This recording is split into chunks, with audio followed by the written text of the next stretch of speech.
Bueno, continuando con nuestro libro de Winston Churchill, Las memorias de un médico, por Lord Moran.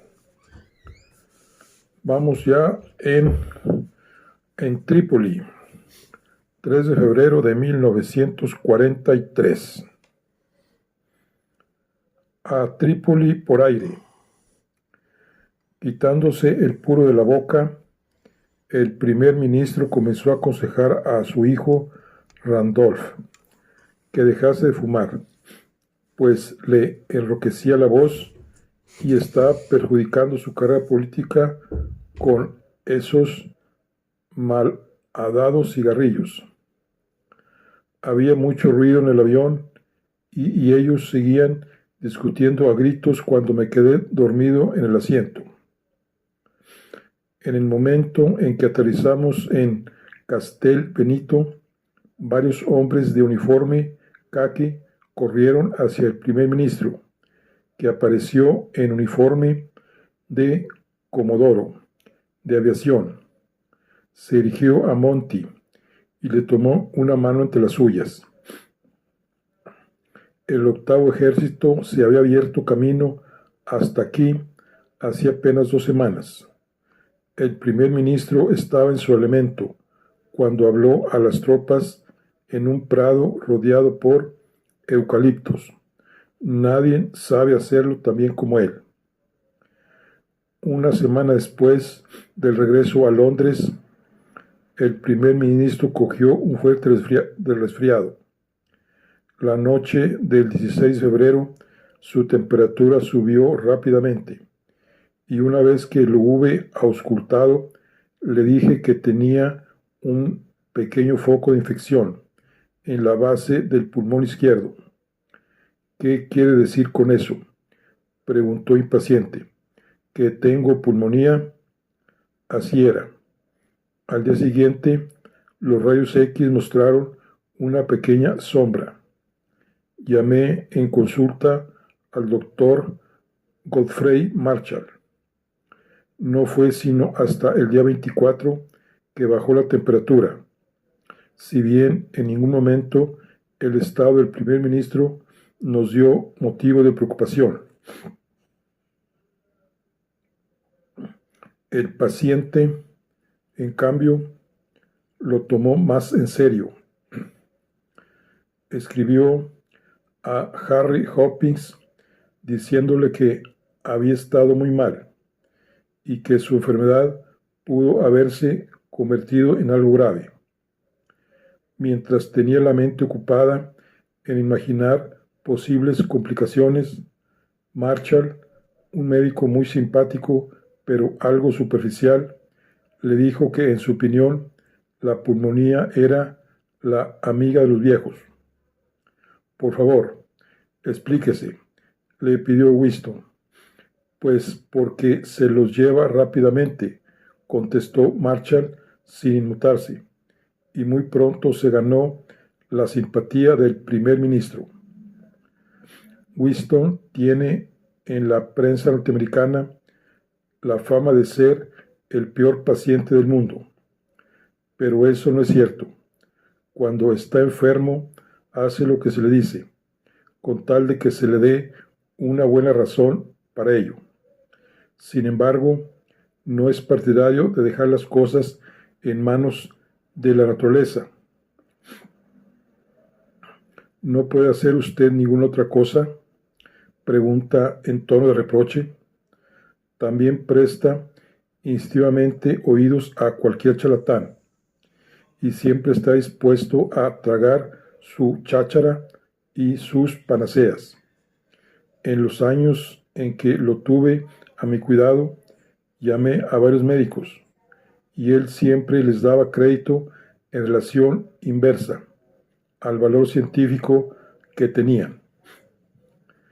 En los últimos días de abril, el primer ministro me dijo que efectuar otro viaje a Washington, a fin de persuadir al presidente de que era preciso hacer que Italia se saliera de la guerra. El derrotismo de Bulgaria en 1918 había llevado al derrumbe de Alemania.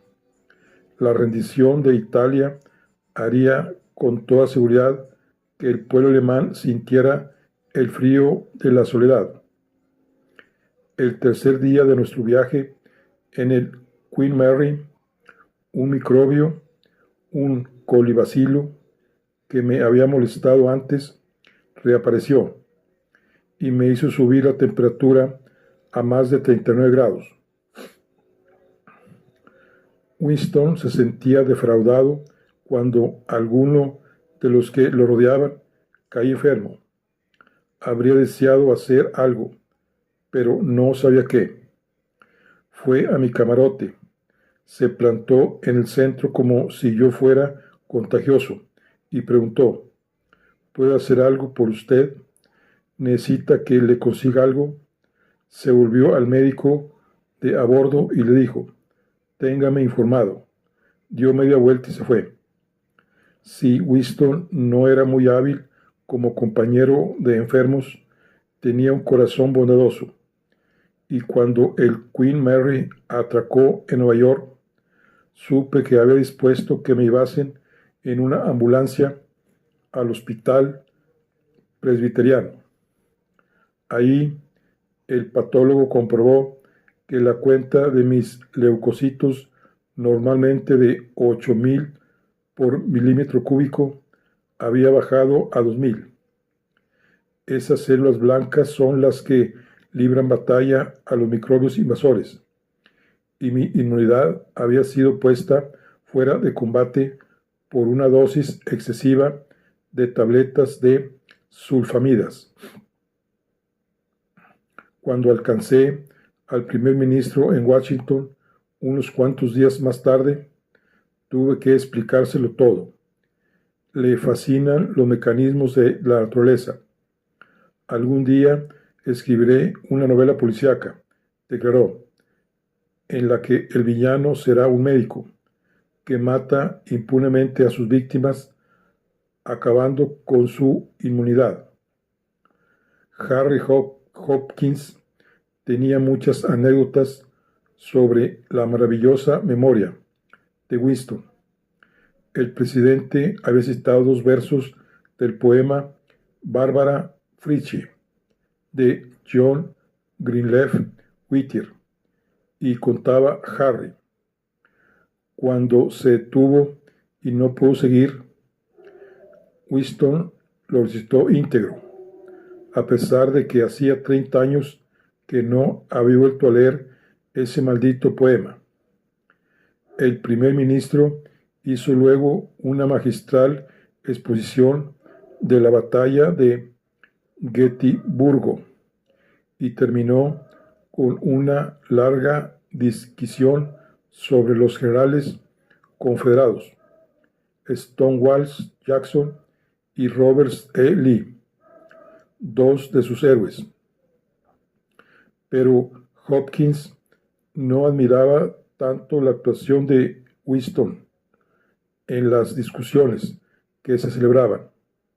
Los norteamericanos no olvidaban que un año antes, sin que todavía supieran bien cómo había sucedido, aceptaron que se desviaran a África del Norte barcos y tropas que se habían preparado para la invasión de Francia, y estaban decididos a evitar que eso se repitiera. Llevar la guerra a Italia no tiene sentido, según el presidente, dijo Hopkins. Quiere que las 20 divisiones que estarán disponibles cuando se haya ocupado Sicilia sean utilizadas para formar la fuerza que invadirá Francia. El primer ministro estaba seguro de que cuando se reunieran después de la cena, podría ser que el presidente aceptara su punto de vista, pero Marshall estaba junto a Roosevelt para recordarle la urgencia de abrir el segundo frente, y por tanto Harry pensó que no había peligro en dejar al presidente a solas con el primer ministro. Washington, 18 al 24 de mayo de 1943. El primer ministro sigue creyendo que si pudiera hablar personalmente con Marshall, tal vez en Argel, éste se pondría de acuerdo con él. En lo de Italia, la invasión de Francia ha sido fijada para mayo de 1944. Era concebible que 1,5 millones de nuestros mejores soldados permanecieran inactivos durante cerca de un año. Winston habló ante el Congreso el día 18 y todo salió bien. Yo estaba en la galería de diplomáticos con el duque y la duquesa de Windsor. Creo que Winston se convenció hace tiempo de que fue un error oponerse a la abdicación del duque, pero no es costumbre suya inquietarse por sus errores. Es un servidor leal del rey, Jorge VI, y el duque no le interesa ya. Cuando le dicen que éste desea verlo, se limita a suspirar. 25 de mayo de 1943. Encontré a Winston dando grandes pasos por su habitación. ¿Ha advertido?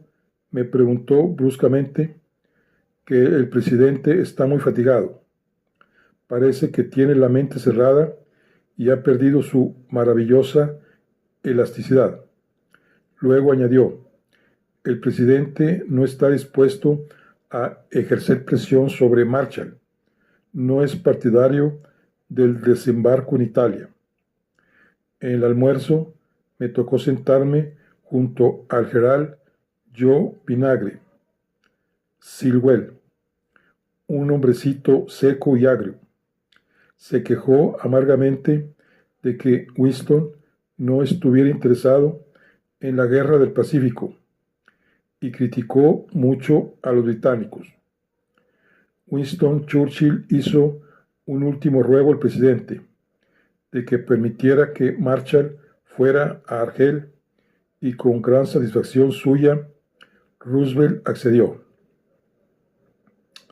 28 de mayo de 1943. Estoy de vuelta en Londres, cuando debería estar en Argel con Winston Churchill, y bastante descontento por esta razón. Cuando aterrizamos ayer en Gibraltar, mi fiebre no había cedido, lo que podía convertirme en un estorbo si continuaba viajando. Por eso, ante la enérgica insistencia de Winston de que debía reponerme, seguí en vuelo a Londres. En el avión estuve reflexionando acerca de Winston. Durante 3 años, el primer ministro ha venido haciendo sus tareas y las ajenas, y no hay perspectiva de que esto termine. Es fácil llegar a pensar que es único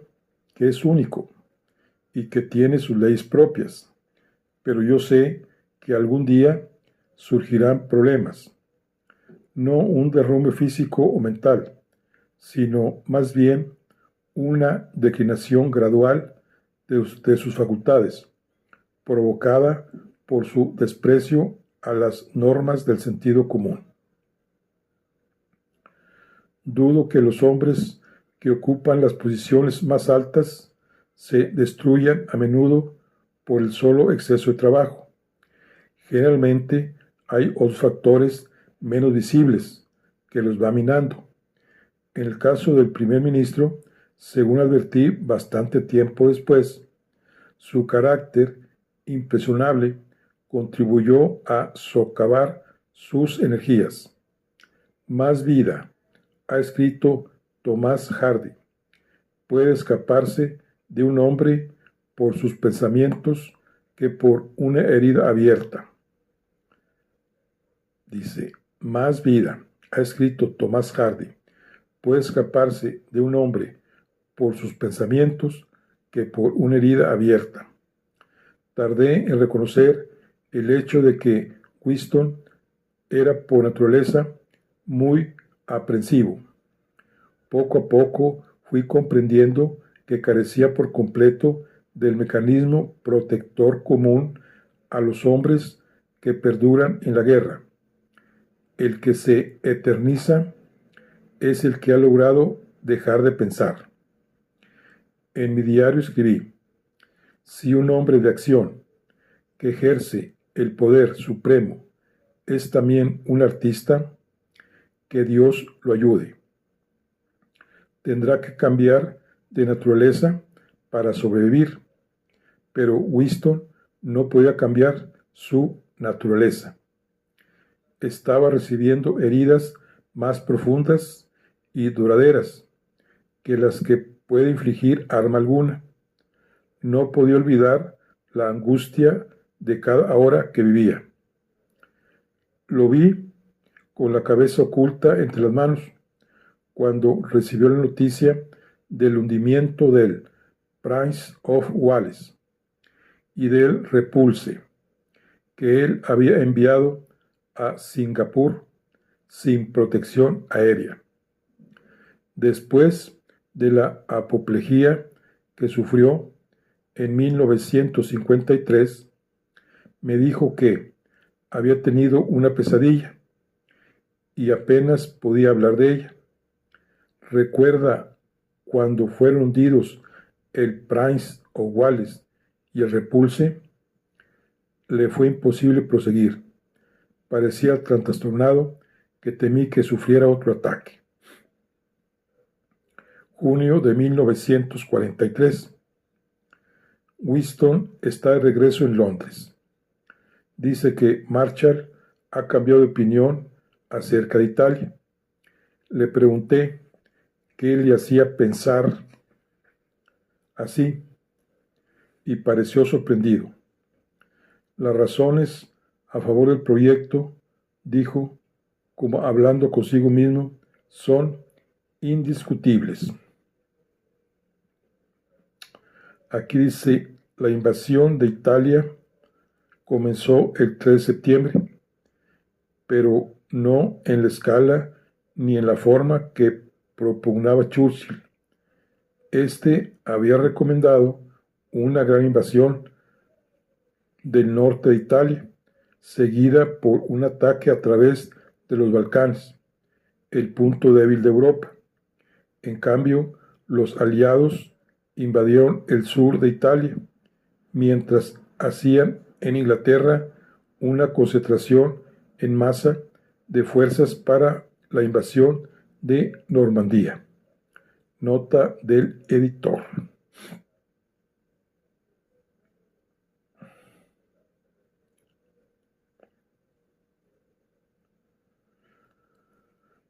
Dos meses más tarde, en Quebec, Marshall me dio su versión de las conversaciones con el primer ministro en Argel. Había dicho a este que sería mejor decidir lo que se haría una vez que el ataque a Sicilia estuviese en marcha. Yo quería saber si Alemania se proponía ofrecer una fuerte resistencia en el sur de Italia. Quería más razonamientos, pero Winston se limitaba a decirme lo que iba a suceder, sin otro fundamento que sus deseos y sus intuiciones. Marshall hizo una mueca divertida. El monólogo del primer ministro había durado una semana, prolongándose a menudo por la noche. Hasta ahora nunca he oído a nadie hablar tanto, dijo Marshall. El afecto de Marshall por Winston era evidente, y sin duda debió sentir el anhelo de hacerle comprender el punto de vista norteamericano. Pero como me dijo Hopkins, hemos llegado al punto de evitar polémicas con Winston. Nos abruma. La esposa de Churchill dijo una vez lo mismo. Yo no discuto con Winston, pues me domina con sus gritos. Cuando tengo que decirle algo importante, le escribo una cartita. Una mañana, en el otoño de 1950, encontré a Winston sentado en la cama en Chartwells. Chartwells es la residencia de campo de Churchill cerca de Westerhams en Kent. Dice, mientras dictaba su obra, La Segunda Guerra Mundial.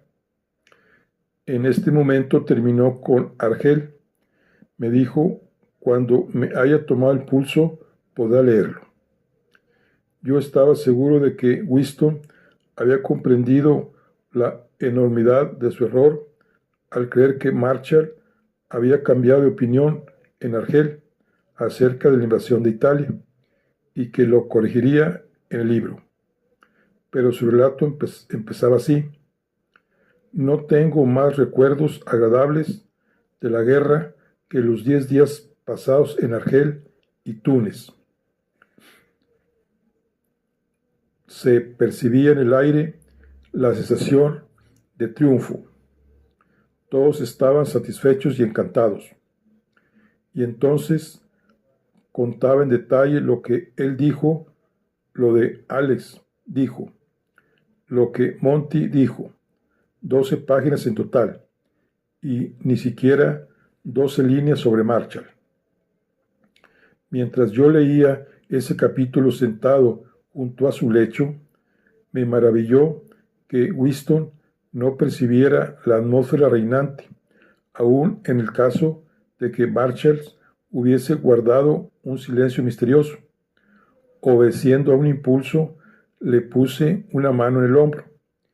Viejo del alma, no lo estimaría ni la mitad de lo que lo estimo si usted tuviese antenas. Se quedó mirándome. ¿Qué quiere decir con eso de antenas? Y cuando no le respondí, continuó. A veces, ustedes los médicos tienen ideas raras sobre lo que piensa la gente. Eso no es bueno. No sé dónde van a ir con todas esas tonterías psicológicas. Luego me puso una mano en el brazo, con ademán afectuoso, pero hasta hoy no me ha abandonado, Charles, y he llegado a sentirme muy seguro teniéndolo a mi lado. Winston no estaba a menudo de ese humor, en que uno podía decirle cualquier cosa. A principios de agosto de 1943, el primer ministro se embarcó para acudir a la primera conferencia de Quebec con Roosevelt y los jefes de Estado Mayor. El diario registra lo que sigue. A pesar de toda su testaruez, Winston sabe realmente cuándo llega el momento de ceder. Está cobrando forma el plan de invasión de Normandía y no ha podido menos que sentirse impresionado. Aquí tenemos una fotografía donde dice preparando en Argel la invasión de Italia. A la izquierda de Churchill, los generales norteamericanos Eisenhower y Marshall, con el general Montgomery. A su derecha, Anthony Eden, ministro de Relaciones Exteriores, y el general Sir Alan Brock. Detrás, el jefe de la aviación, mariscal Tedder, el almirante Cunningham y el general Alexander. Bueno, esta fotografía. Bueno, dice Quebec, 20 de agosto de 1943. Harry Hopkins me dijo en un tono algo agresivo: Winston ya no está en contra de los planes de Marshall para la apertura del segundo frente. Por lo menos eso es lo que dice. Sonrió. Pero podría volver a cambiar de opinión. Había insistido de nuevo en formular una solemne advertencia sobre el enorme número de bajas y la tremenda fuerza de las fortificaciones alemanas. Roosevelt y Hopkins ya no estaban dispuestos a reconocer a Winston como una autoridad infalible en cuestiones militares, y hasta el suave y jeroso general Brock está preocupado por la incapacidad del primer ministro. Para terminar, un tema antes de pasar a otro, por los zigzags de su mente y por la inestabilidad de sus juicios. Pero el título de Winston a ocupar un lugar en la historia no se funda en sus dotes de estratega. Lo que olvidan quienes lo critican es la imposibilidad de medir la inspiración, la enorme fuerza de esa personalidad que puede hacer a un lado las dudas y barrer la inercia. Cuando en 1940 el primer ministro se propuso infundir a Inglaterra la voluntad de triunfo que él tenía, decidió comenzar en su propia alcoba. Yo he estado ahí con él a toda hora y ni siquiera una vez le vi cara de perdedor. He llegado a creerlo invencible. 21 de agosto de 1943. Algunos de nosotros vamos a hacer un corto viaje de pesca al río San Lorenzo antes de salir para Washington. El general Marshall piensa acompañarnos en este viaje. Hace poco me dijo que le molesta una arritmia del corazón. Ojalá se mantenga en pie, pues es indispensable en la difícil tarea de preparar al ejército norteamericano. Me dice que el problema de esta guerra es el de disciplinar al soldado ciudadano.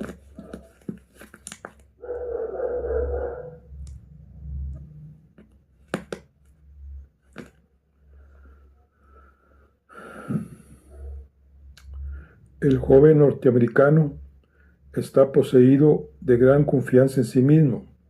Está convencido de que conoce una forma mejor de hacer las cosas que quienes lo mandan. Marshall ha tenido que organizar un sistema de instrucción básica de 3 meses para lograr que los reclutas comprendan que deben hacer lo que se les dice. Aquí está una fotografía, dice, de Churchill, dice, vestido con majestuosa toga y unos viejos pantalones grises. Churchill llega a la Universidad de Harvard para recibir el título de doctor honoris causa en Derecho.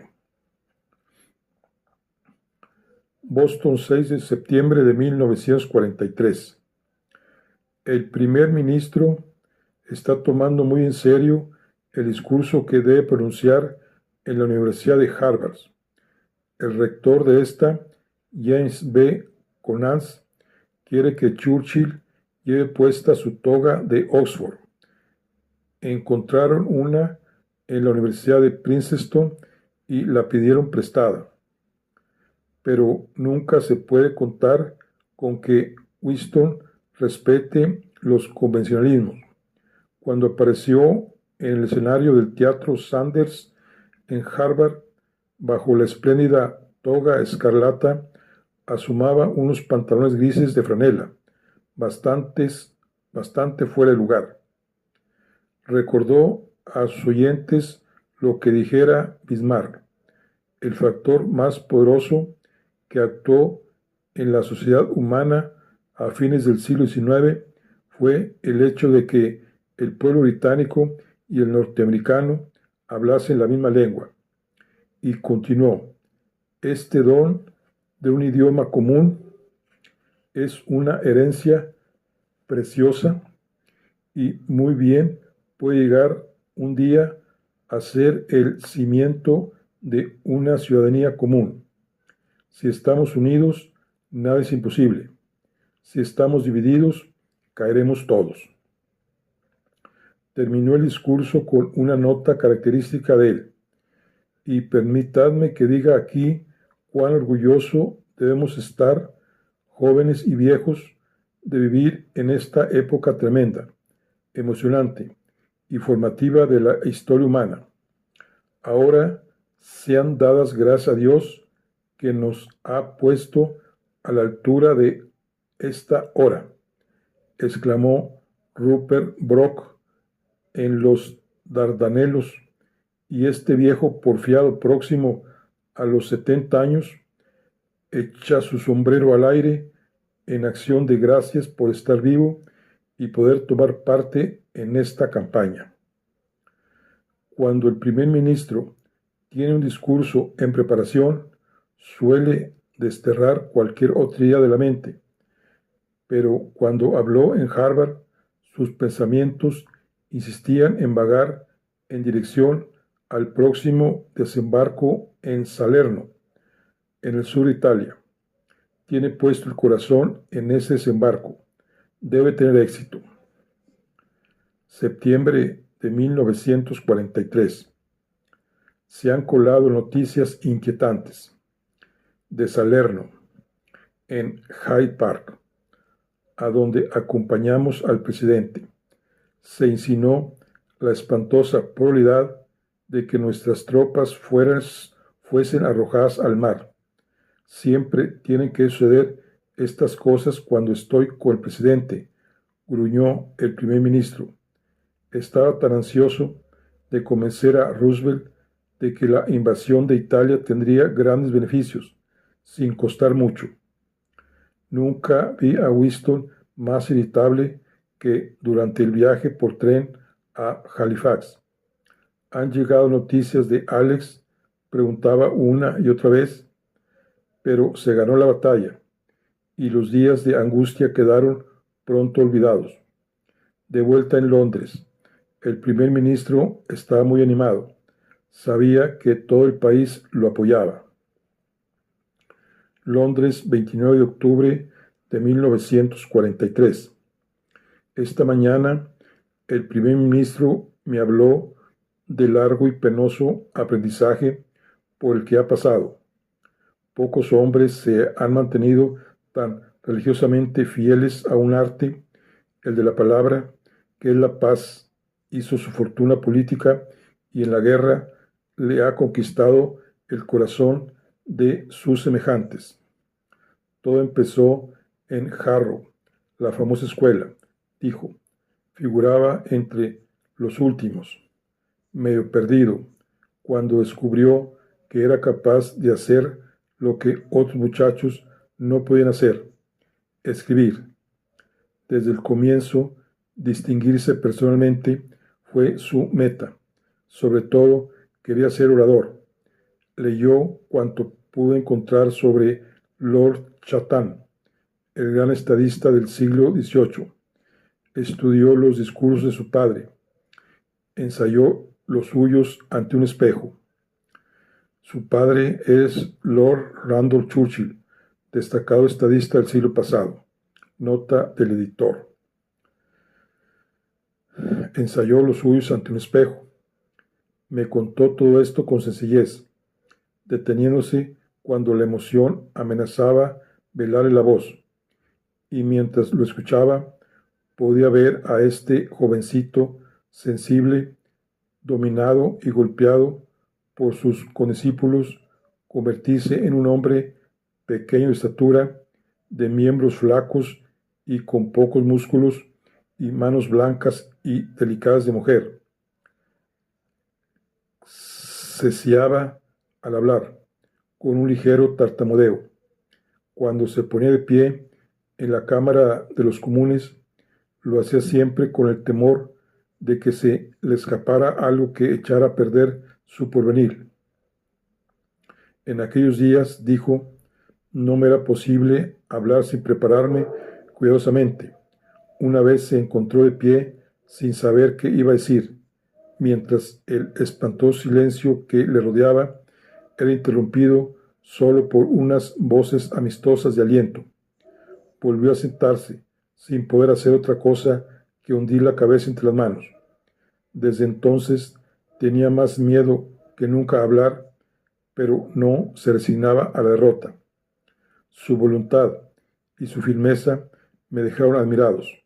Se propuso hacerse duro e insensible y buscó el peligro en la guerra. Una vez recorrió en un caballo blanco la línea del frente francés durante la Primera Guerra Mundial para poner a prueba sus nervios. Se había templado para resistir y aún tratar con desprecio las heridas y las afrentas de la vida. Más tarde, Lord Moran anotó en su diario: cuando yo era joven, murmuró el primer ministro, me dominó una honda depresión durante 2 o 3 años. Hablar de ella con Clémier me ayudó a vencerla. Todavía me resisto a permanecer de pie en el borde de una plataforma cuando pasa un tren expreso. Tampoco me gusta estar en la borda de un barco y mirar el agua. Un movimiento repentino, unas gotas de desesperación pondrían fin a todo. Sin embargo, en estos momentos no quiero abandonar el mundo. Se sabe mucho de la melancolía, Charles. Es bueno poner por escrito una media docena de cosas que preocupan. 2 de ellas, por ejemplo, desaparecen. Sobre otras 2 no se puede hacer nada, de modo que es inútil preocuparse. Y las otras 2 pueden resolverse. Winston no ha sido nunca como los demás. Ningún Churchill lo es. Llama a sus ataques de depresión el perro negro. Por eso le dije: usted ha heredado eso del perro negro de sus antepasados. Ha luchado toda su vida contra él. Por eso no le gusta visitar hospitales. Siempre evita, cuando pueda, deprimirlo. Él me miró fijamente, como si yo supiera demasiado, y dijo: supongo que usted cree en otra vida. Usted, que se ha formado en la lógica, dígame, ¿por qué no cree en esas cosas? Me dio la impresión de que él también quería creer desesperadamente en algo, pero le resultaba difícil. En noviembre de 1943 se realizó en Teherán, la capital de Irán, la primera reunión de los 3 grandes, el primer ministro, Roosevelt y Stalin. A bordo del Renouen, 16 de noviembre de 1943. Estamos en camino a Teherán. El primer ministro subió a bordo con un fuerte resfriado y yo estaba contando con que el viaje por mar lo pusiera en buenas conferencias físicas para la conferencia. Pero él trastorna todos mis planes. Ayer estuvo en su camarote, sentado 4 horas con Randolph, inclinados ambos sobre los naipes. Luego, después de la cena, Winston propuso a su hijo otra partida, y eran más de las 5 de la madrugada cuando fueron a acostarse. Gil Winans, el embajador norteamericano, está con nosotros. Tiene la mirada extática de un monje, con sus grandes ojos negros hundidos, que parecen ver más allá de su interlocutor. Algunos dicen que no es más que una impresionante fachada, pero a mí me parece dotado de mucho discernimiento. Ha luchado con el mundo y se ha ocultado detrás de una cortina hecha por él mismo. Su anhelo es construir un mundo mejor después de la guerra, y piensa en Churchill como el arquitecto de ese mundo. Dígame, Charles, ¿cree usted que a él le interesa esto? Tuve que confesar que Winston mira los cambios con recelo. el primer ministro no deja de ver la calidad de Winans, pero prefiere la ruda astucia de Harry Hopkins. Winans me dijo: estos grandes hombres son muy avaros con su tiempo. Roosevelt realiza muchas entrevistas, y todas calculadas para que duren de 10 a 15 minutos. Cuando no quiere que le hagan preguntas, se pone simplemente a hablar hasta que aparece su secretaria y dice que lo lamenta, pero que el senador fulano espera desde hace largo rato. Sin embargo, el visitante se retira satisfecho. ¿Tiene Winston la misma habilidad para desembarazarse de la gente? Soslayé la respuesta, porque la poca simpatía que Winston tiene por los extraños y que nunca logra encubrir suele desconcertar al desdichado intruso. A veces éste no tiene tiempo para decir lo que había proyectado. Otras hasta se pregunta si Winston está escuchándolo. Después de un rato, el primer ministro tiende la mano floja, con una sonrisa poco convincente, y el visitante se encuentra en las escaleras decepcionado y aliviado a la vez. El Cairo, 24 de noviembre de 1943. Me pidieron que fuese a ver a la señora Chiang Kai-shek, que está viviendo aquí. Su médico, un chino de edad madura, parece inteligente y aprensivo. No creo que tenga tantas probabilidades de vida como su paciente. ¿Conoce usted la historia clínica de la señora?, me dijo, y añadió que ésta había consultado a muchos doctores en Estados Unidos. En los momentos de tensión sufría de erupción y picazón. El caso ha sido estudiado en todos sus posibles aspectos y se han aconsejado los más diversos tratamientos. La encontré en la cama. Ya no es joven, pero tiene un aire de gran distinción, y pronto descubrí que es muy inteligente. Dijo que estaba siempre fatigada y que la picazón no la dejaba dormir. En ese instante se abrió la puerta y vi un hombre de formidable aspecto, vestido con una túnica negra semejante a la de un monje. Era Chiang Kai-shek. Me dio la mano y salió. Cuando terminé mi examen, ella me dirigió una mirada escrutadora. ¿Qué tengo, doctor? Nada, respondí. Mejorará cuando lleve una vida más tranquila. Asomó una ligera sonrisa a sus labios. He visto a muchos médicos, y usted es el primero que me dice la verdad.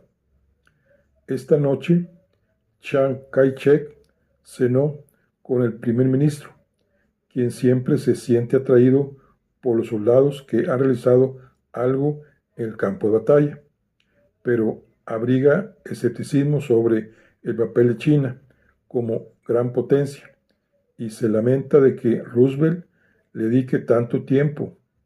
En cuanto Winston habla de la India o de China, que uno recuerda que viene de la época victoriana. El Cairo, 25 de noviembre de 1943. Me tropecé con Hopkins, quien se mostró satírico y fastidiado. Salía de una reunión de los jefes de Estado Mayor que estaban elaborando un plan de campaña para presentarlo a Stalin en Teherán. Según Harry, Winston no había cesado de hablar y casi todo el tiempo sobre el tema de su maldita guerra de Italia. Algunos de nosotros, dijo malhumorado, empezamos a dudar de que la invasión de Normandía llegue a producirse. En los últimos tiempos he advertido que los norteamericanos se han puesto más duros. Harry cree que Winston está tratando de eludir sus compromisos. La verdad es que cuando salió de Quebec había dado su palabra, pero estaba lejos de sentirse contento, y Salerno sirvió para confirmar sus presentimientos. Cada día está más convencido de que la invasión de Francia, tal como está planeada, fracasará sin remedio. Solo se necesitaba una chispa para hacer que el primer ministro estallara, y la explosión se produjo. El 25% de aumento en la flota de desembarco prometida en Quebec para reforzar la operación Overlords, o sea, la invasión de Normandía, será usada en cambio en la Guerra del Pacífico. Winston se quedó estupefacto y prescindiendo de toda discreción, sostuvo con vehemencia que Overlords debe ser postergado o bien reforzado. Según Hopkins, se mostró explosivo y belicoso, y Roosevelt buscó la paz en una transacción. El primer ministro dice que Roosevelt es el estratega más hábil de todos, mejor que Marshall. El efecto que la actitud del presidente hizo en Marshall fue diferente. Al ver a Roosevelt vacilar, él y el almirante Keynes temen que el primer ministro se salga con la suya. Después de todo, Harry estaba muy violento cuando me contaba esto. Estamos preparándonos para una batalla en Teherán y ustedes nos van a encontrar haciendo causa común con los rusos, amenazó. Lo que me resulta chocante es que los norteamericanos desconfíen mucho más de Churchill que de Stalin. Es evidente que vamos a ir a Teherán sin llevar un plan conjunto. Teherán, 28 de noviembre de 1943. Me dice Harry que Roosevelt está convencido de que, aunque no logre convertir a Stalin en un buen demócrata, ambos podrán llegar a un acuerdo práctico. Está resuelto a entenderse con él. El primer día, Brock dijo: esta conferencia terminó cuando apenas había comenzado.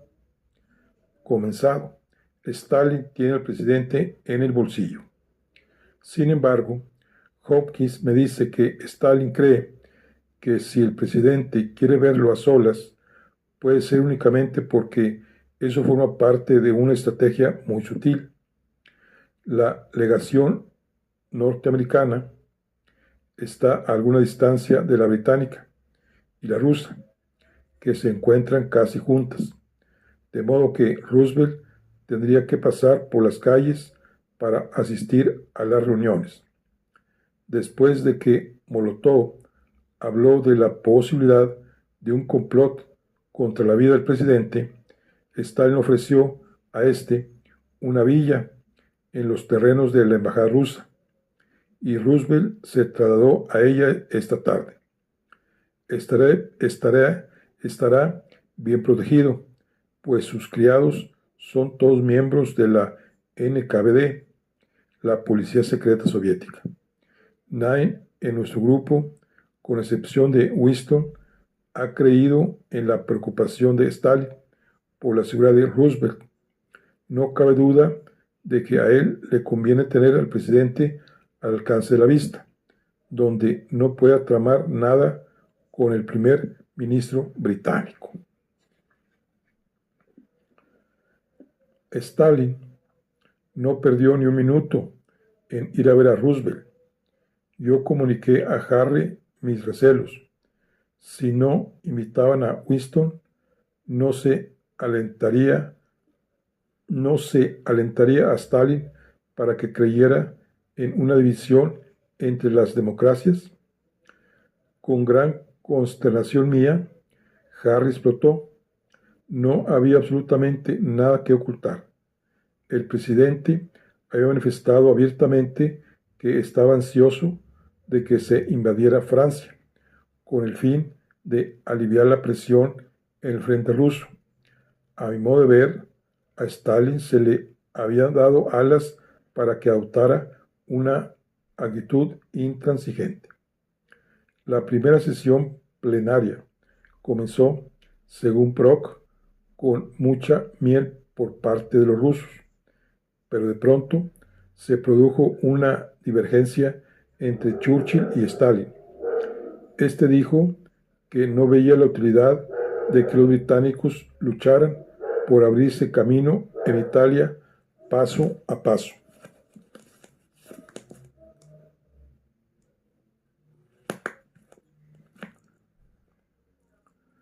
Al parecer, Roosevelt apoyó a Stalin, quien se mostró complacido. Sin embargo, dio tanto como lo que obtuvo. Prometió que Rusia se uniría a la guerra contra el Japón. Hopkins me dijo que lo declaró en una forma casi indiferente, sin alzar la voz, y luego volvió a sus garabatos en papel como si nada hubiera sucedido. Teherán, 29 de noviembre de 1943. Cuando vi esta mañana al primer ministro, no cabía la menor duda de que estaba aplastado.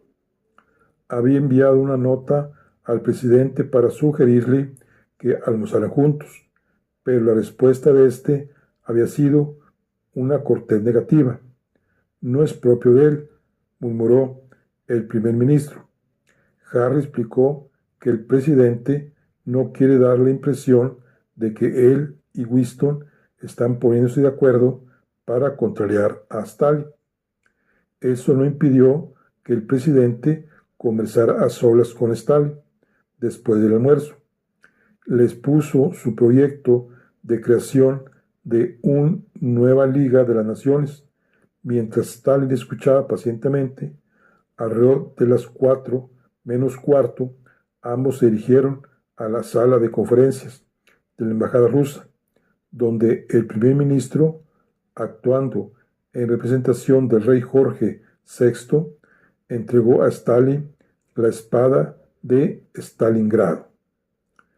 Esto es un obsequio del rey y del pueblo británico a la población de Stalingrado para conmemorar la defensa de esa ciudad.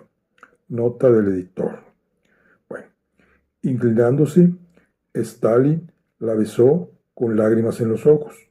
Durante unos instantes pareció que nos reuníamos como amigos. Stalin no llevaba el traje de labor, que también le sienta, chaqueta gris parduzca, abotonada hasta el mentón, y pantalones metidos en botas hasta la rodilla, y apareció en un uniforme color mostaza, con una cantidad de galones dorados, y una gorra feísima, también cubierta de galones dorados. Parece más delgado y más canoso que hace 2 años. Cuando terminó la ceremonia, se dio principio a la segunda sesión plenaria. Harry me contó que el primer ministro dijo que todos estaban de acuerdo en cuanto a la invasión de Normandía, pero que... Y entonces se puso a recorrer sistemáticamente la costa septentrional del Mediterráneo.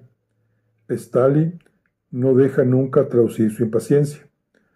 Hacía dibujitos y fumaba cigarrillos que parecían como si los hubiera liado él mismo para llevarlos sueltos en el bolsillo. Una vez que Winston concluyó, Stalin fue de inmediato al quid de la cuestión.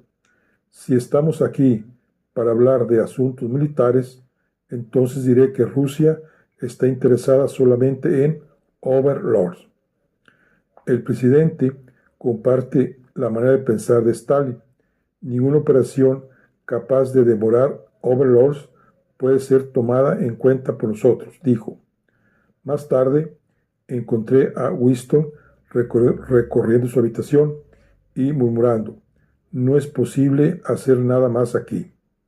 Para un hombre de su temperamento, Sin embargo, ninguna derrota es definitiva. Winston y el presidente cenaron con Stalin. Cerca de la medianoche fui a la alcoba del primer ministro para saber si necesitaba algo. Clark Kerr y Anthony Eden, que era el secretario de Relaciones Exteriores, heredero de Churchill como jefe del Partido Conservador y su futuro sucesor como primer ministro, o sea,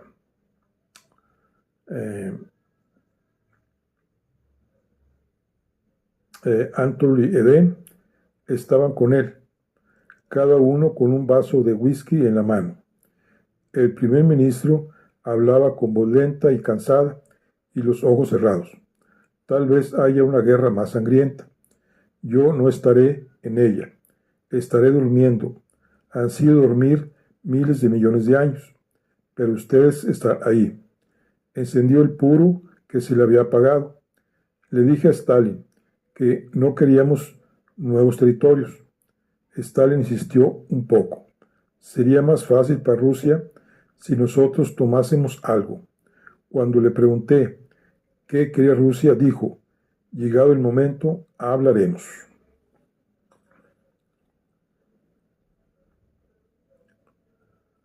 Una vez que se fueron los otros, tomé el pulso al primer ministro. Tenía 100 pulsaciones por minuto. Le dije que la causa era lo mucho que bebía y que era preciso que no siguiera tomando en esa forma. Pronto bajará, repuso alegremente. Pero no podía alejar de su mente la idea de una catástrofe inminente. Creo que el hombre puede llegar a destruir la civilización. Europa quedaría desolada y quizá me culparían a mí. Se volvió con un gesto de impaciencia. Están desarrollándose ante nosotros problemas gigantescos y no somos más que átomos de polvo que se han asentado durante la noche sobre el mapa del mundo. ¿Por qué me amargo con estas cosas? Antes no me preocupaba por nada. ¿Cree usted, me preguntó bruscamente, que mis energías durarán hasta que termine la guerra? A veces se me ocurre que estoy casi agotado. Antes de llegar aquí, el primer ministro no podía resignarse a creer que cara a cara con Stalin, las democracias tomarían rumbos diferentes. Ahora comprende que Stalin podrá hacer lo que le agrade. Se convertirá en una amenaza para el mundo libre, en otro Hitler. El primer ministro está aterrado al ver su impotencia.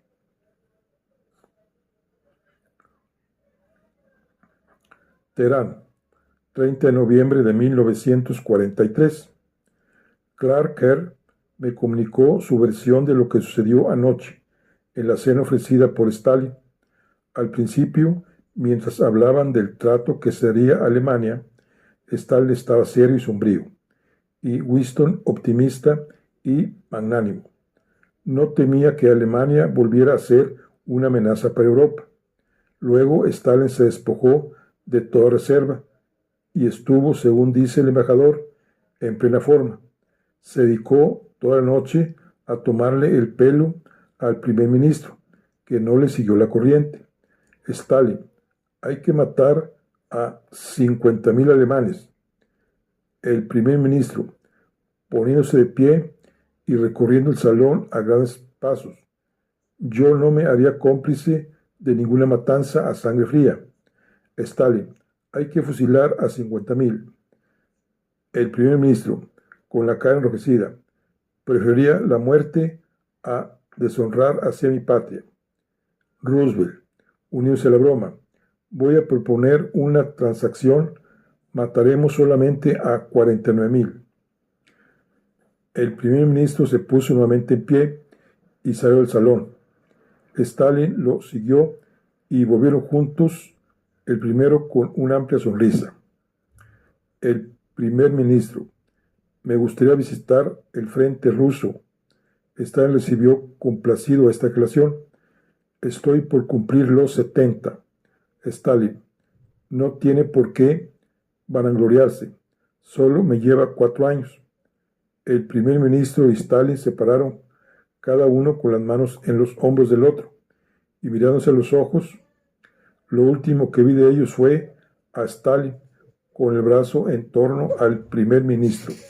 Desearía, continuó el embajador, que tuviéramos un acta taquigráfica de todo lo que se dijo, para que la gente supiera las tonterías de que a veces hablan los grandes hombres. Aquí tenemos una fotografía de los tres. Dice: el mariscal Stalin, el viejo y sombrío caballero del Kremlin, cena con el presidente Roosevelt y el primer ministro Churchill durante la reñida conferencia de Teherán en 1943. O sea que está a la izquierda está el presidente Roosevelt, en el centro Churchill y a la derecha está Stalin. Stalin dijo al primer ministro que el ejército rojo está fatigado de la guerra y por eso él quiere que la invasión se realice en mayo. El presidente, si Hopkins está en lo cierto, no parece tener la menor preocupación. Sabe ahora, añadió, que es posible entenderse con Stalin y que vamos a llevarnos muy bien en el futuro.